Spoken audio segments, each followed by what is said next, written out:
اهلا بكم حبايبي في حلقة جديدة وريفيو جديد. اليوم هكلمكم عن اشهر دواء لعلاج الكحة بخلاصة من المواد الطبيعية. هو مكمل عشبي لعلاج الكحة اللي بتكون مصحوبة ببلغم واللي بتكون ناشف. برونشيكوم شراب مهم جدا.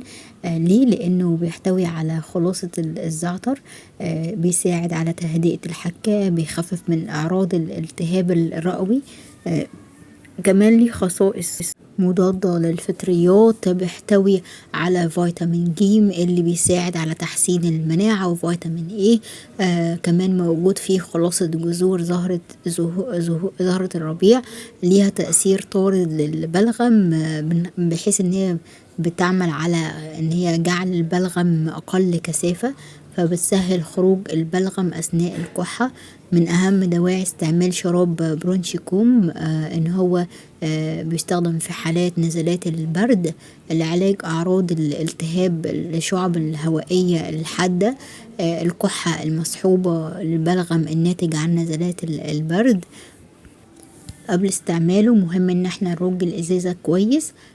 مدة الاستعمال مش محدودة، بتكون وفقا على حسب الحالة وعلى حسب رؤية الطبيب.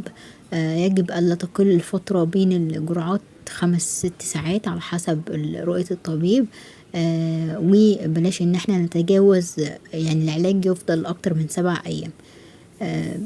بالنسبة للسعر هو تقريبا كده، مش متأكدة قوي، هو كان ب49 جنيه مصري، لكن طبعا بيتغير احيانا الوقت تبع تغير سعره في الصيدلية. فلو حد فيكم اشتريه ياريت يكتب لنا سعره الجديد تحت في الكومنت. من اهم فوائد برونشيكوم شراب، اول حاجة لتخفيف الكحة المصاحبة لنزلات البرد والانفلونزا، التهاب الشعب الهوائية، تورم الأنف والحلق، بينظف الشعب الهوائية من البلغم بعد استخدامك ليه.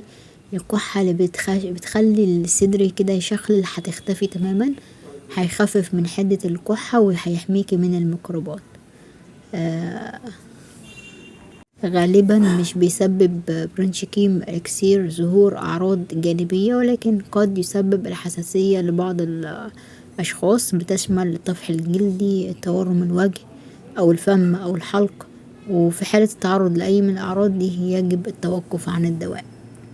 لا يستخدم الدواء في حالة الحساسية اتجاه من أي مكوناته. بلاش نستخدمه إلا تحت إشراف طبي في حالة الأشخاص اللي بيعانوا من مشاكل في الجهاز الهضمي. يستخدم بحذر مع الأشخاص اللي بيعانوا من اضطرابات في الغدة الدرقية. وطبعا لو بتاخدي أدوية أو فيتامينات أو مكملات غذائية يجب إخبار الطبيب بذلك قبل تناول الدواء.